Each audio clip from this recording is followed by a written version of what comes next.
అందరికీ నమస్కారం. ఎలా ఉన్నారు? జియో వచ్చిన తర్వాత ఇతర టెలికాం కంపెనీలు చేతులెత్తేసినప్పుడు జియో వెబ్ కు వ్యతిరేకంగా పోరాడిన ఏకైక కంపెనీ ఎయిర్టెల్ మాత్రమే. ఈ సమయంలో ప్రభుత్వం మద్దతు కూడా బిఎస్ఎన్ఎల్ కి ఉపయోగపడలేదు. మరియు యూకేలో పెద్ద కంపెనీలలో ఒకటైన వడాఫోన్ సైతం బతికిపోలేకపోయింది. ఈ విధంగా జియో తుఫాన్ ను ఎయిర్టెల్ ఎక్కువ కాలం తట్టుకోలేదని అందరూ అనుకున్నారు.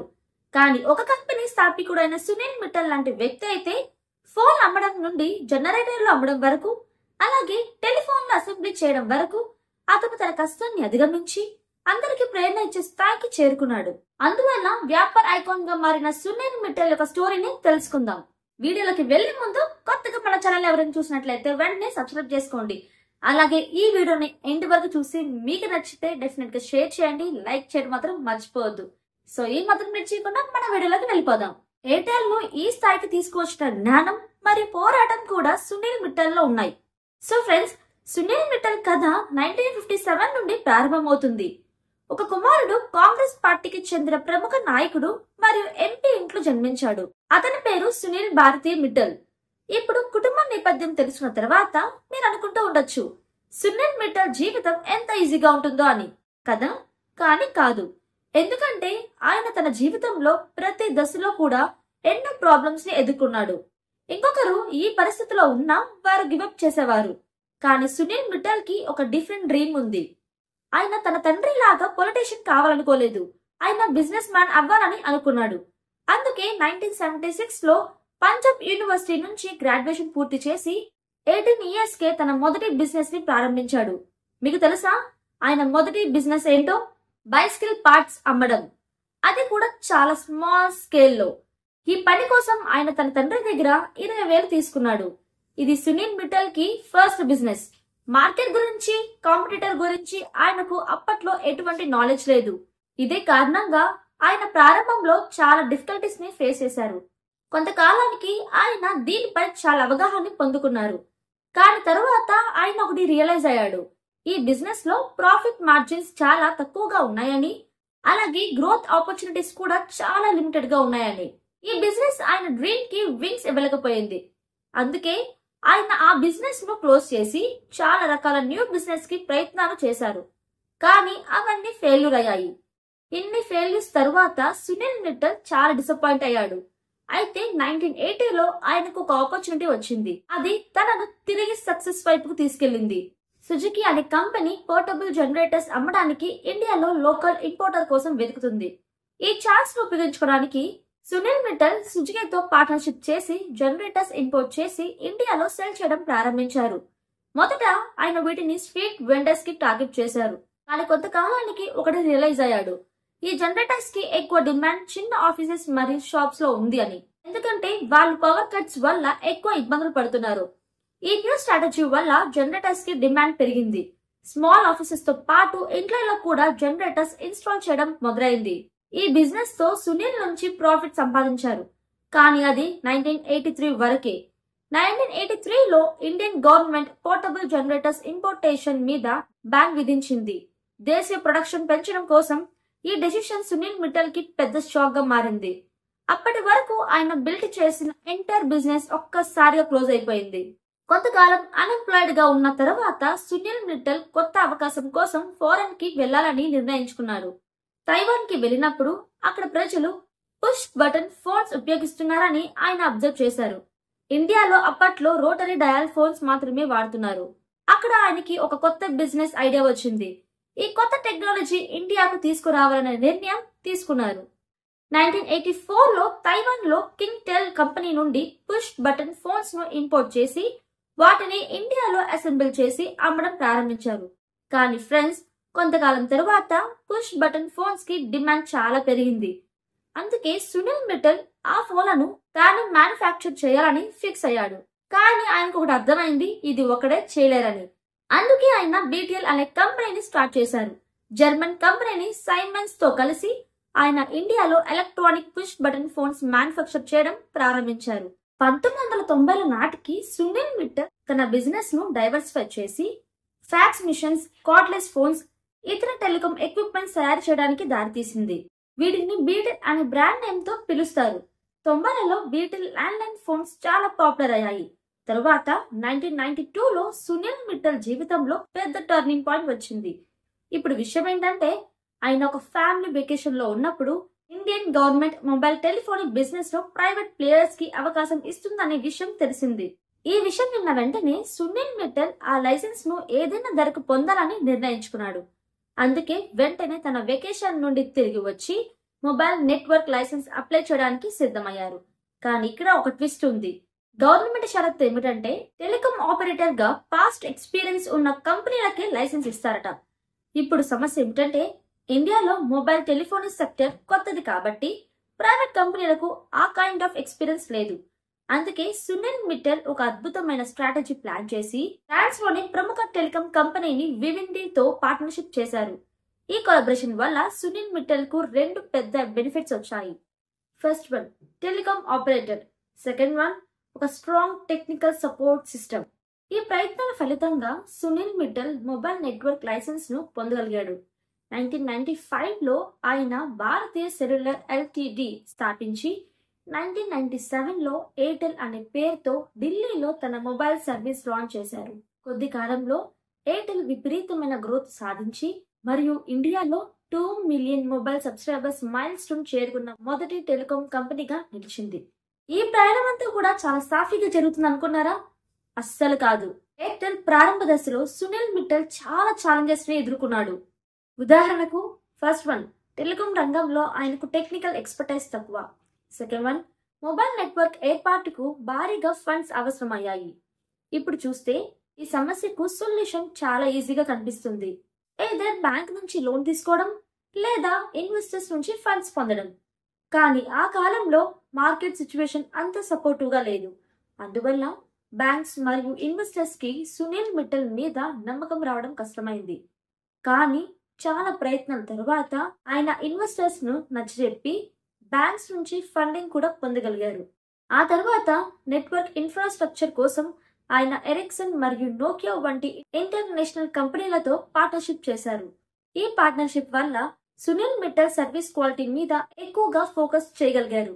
1999లో ఇండియన్ ఎంటర్ప్రైజెస్ తో కలిసి ఆంధ్రప్రదేశ్ లో తన నెట్వర్క్ ను విస్తరించారు. 2000 సంవత్సరంలో Chennai based sky cell communication ను అక్వైర్ చేసి సౌత్ ఇండియాలోకి ప్రవేశించారు. సునీల్ మిట్టల్ యొక్క ప్రత్యేక నమ్మకం ఏమిటంటే, ఒక బాధ్యత గల వ్యాపార నాయకుడు కేవలం ఆర్థిక విజయానికి పరిమితం కాకుండా సమాజంలో సానుకూల మార్పులు తీసుకుని రావాలి. అందుకే 2000 సంవత్సరంలో ఆయన భారతీయ ఫౌండేషన్ ని స్థాపించారు, గ్రామీణ ప్రాంతాల విద్యను మెరుగుపరచడం కోసం. అయితే ఎయిర్టెల్ ముందు ముందు మరింత కఠినమైన దారిలోకి వెళ్ళబోతుంది. అందుకు గల కారణం ఏమిటంటే, ఆ సమయంలో ఎయిర్టెల్ యొక్క ప్రధాన ప్రత్యర్థి బిఎస్ఎన్ఎల్ మార్కెట్లోకి ప్రవేశించింది. 2000 సంవత్సరంలో గవర్నమెంట్ బిఎస్ఎన్ఎల్ ను స్వాతంత్ర సంస్థగా స్థాపించింది. బిఎస్ఎన్ఎల్ కు గవర్నమెంట్ నుంచి మద్దతు ఎక్కువగా ఉండడంతో రిసోర్సెస్ మరియు ఫండింగ్ సులభంగా అందాయి. అదే సమయంలో ఎయిర్టెల్ రెగ్యులేటరీ హర్డల్స్ మరియు ఫండింగ్ ఛాలెంజెస్ తో కొట్టుమిట్లాడుతుంది. బిఎస్ఎన్ఎల్ తక్కువ ధరల మోడల్ అనుసరించి అందరికీ అఫోర్డబుల్ ప్రైసెస్ తో మొబైల్ మరియు ఇంటర్నెట్ ప్లాన్స్ అందించింది. అందువల్ల బిఎస్ఎన్ఎల్ రిమోట్ విలేజ్ల నుండి పెద్ద నగరాల వరకు ప్రజల యొక్క నమ్మకాన్ని పొందారు. కానీ బిఎస్ఎన్ఎల్ నెట్వర్క్ ఇన్స్టెబిలిటీ వల్ల ఎక్కువ సమస్యలను ఎదుర్కొంది. లో కాస్ట్ ప్లాన్స్ వల్ల నెట్వర్క్ పై ఎక్కువ మోపం ఉండేది. దీని కారణంగా call drops, network issues, slow internet వంటి సమస్యలు బిఎస్ఎన్ఎల్ వినియోగదారులలో సాధారణమయ్యాయి. ఈ పరిస్థితిలో సునీల్ మిట్టల్ బిఎస్ఎన్ఎల్ లో ఉన్న లోపాలను చాలా త్వరగానే ఉపయోగించుకోవడం ప్రారంభించారు. ఉదాహరణకు, ఆయన ఎయిర్టెల్ నెట్వర్క్ లో పెట్టుబడి పెట్టి దాన్ని సాంకేతికంగా అభివృద్ధి చేయడమే కాకుండా తాజా సాంకేతిక పరిజ్ఞానంతో మౌలిక వసతులను అప్గ్రేడ్ చేశారు. తద్వారా వినియోగదారులు నిరంతరం కనెక్టివిటీ పొందగలిగేలా చేశారు. అదనంగా ఎయిర్టెల్ ఒక సెంటర్ హెల్ప్ లైన్ నంబర్ మరియు 24/7 సపోర్ట్ సిస్టమ్ ను ప్రారంభించి కస్టమర్ ఫస్ట్ దృక్పథంతో పనిచేయడం ద్వారా ఆ సమయంలో పెద్ద మైలురాయి సాధించింది. సునీల్ మిట్టల్ తన విస్తరణ కలను ఎప్పుడు మర్చిపోలేదు. అయితే ఈ విస్తరణకు ఆయనకు చాలా డబ్బు అవసరమైంది. అందుకే 2002లో ఆయన ఒక పెద్ద నిర్ణయం తీసుకొని భారతీయ ఎంటర్ప్రైజెస్ ను బాంబే స్టాక్ ఎక్స్చేంజ్ మరియు నేషనల్ స్టాక్ ఎక్స్చేంజ్ లో లిస్టు చేయించారు. పబ్లిక్ గా మారడంతో కంపెనీకి పెద్ద మొత్తంలో మూలధనం లభించడం ప్రారంభమైంది. ఈ మూలధనంతో సునీల్ మిట్టల్ ఎయిర్టెల్ విస్తరణపై విస్తృతంగా పనిచేశారు. అంతేకాకుండా స్పైస్సెల్ మరియు హెక్సాకామ్ వంటి స్థానిక మొబైల్ నెట్వర్క్ ఆపరేటర్లను సొంతం చేసుకొని ముందుకు సాగారు. తన పోటీదారు బిఎస్ఎన్ఎల్ ను ఓడించేందుకు ఆయన రీఛార్జ్ ప్లాన్ యొక్క ధరను కూడా తగ్గించడం జరిగింది. ఇప్పుడు వేగవంతమైన మరియు స్థిరమైన నెట్వర్క్ సరసమైన ధరకు అందుబాటులో ఉంటే దాన్ని ఎవరు కూడా స్వీకరించరు. అందుకే ఎయిర్టెల్ యొక్క శక్తివంతమైన కస్టమర్ బేస్ నగరాలు మరియు గ్రామాలలో పెరగడం ప్రారంభమైంది. ఇదే కారణంగా 2005లో ఎయిర్టెల్ బిఎస్ఎన్ఎల్ ను అనుసరించుతూ ముందుకు దూసుకెళ్లింది. భారతదేశపు అతిపెద్ద మొబైల్ ఆపరేటర్ గా ఎయిర్టెల్ నిలిచింది. కానీ ఎయిర్టెల్ ఎదుగుతున్న కొద్దీ పోటీ కూడా పెరుగుతూ వచ్చింది. రిలయన్స్, వడాఫోన్, ఐడియా వంటి పెద్ద కంపెనీల ప్రవేశంతో టెలికాం మార్కెట్లో పోటీ చాలా తీవ్రమైంది. అయినప్పటికీ ఎయిర్టెల్ తన బలమైన మార్కెట్ స్థానం కోల్పోకుండా తన నమ్మకమైన కస్టమర్ బేస్ ఆధారంగా కొత్త పోటీదారులను సమర్థవంతంగా ఎదుర్కొంది. కానీ ఫ్రెండ్స్, సునీల్ మిట్టల్ ఇక్కడే ఆగలేదు. భారతదేశంలో ఈ విజయం సాధించిన తర్వాత అంతర్జాతీయ మార్కెట్ ప్రవేశించాలని కూడా భావించారు. 2010లో ఆయన $10.7 billion Africa telecom company Jain technology కార్యకలాపాలను కొనుగోలు చేశారు. ఈ కొనుగోలుతో ఎయిర్టెల్ కు 15 ఆఫ్రికా దేశాలలో తన నెట్వర్క్ ను విస్తరించే అవకాశం లభించింది. దీనివల్ల ఎయిర్టెల్ ప్రపంచ వ్యాప్తంగా టెలికాం రంగంలో ఉన్నత స్థానానికి చేరుకుంది. ఆఫ్రికా విస్తరణ సునీల్ మిట్టల్ కోసం ఒక బంగారు అడుగు అని చెప్పవచ్చు. ఎందుకంటే ఆఫ్రికా మార్కెట్ డైనమిక్ మరియు కస్టమర్ బిహేవియర్ భారతం నుండి చాలా భిన్నంగా ఉన్నాయి. కొత్త మార్కెట్ సవాలు అర్థం చేసుకొని సునీల్ మిట్టల్ అక్కడ తక్కువ ధరల ఫోన్లను కూడా ప్రారంభించారు. అయితే తక్కువ ఆదాయం గల ప్రజలకు కూడా మొబైల్ సేవలను వినియోగించగలిగేలా చూడగలిగారు. తర్వాత 2012 సంవత్సరం వచ్చింది. ఇది ఎయిర్టెల్ కోసం నిజమైన బంగారు యుగంలాగా నిలిచింది.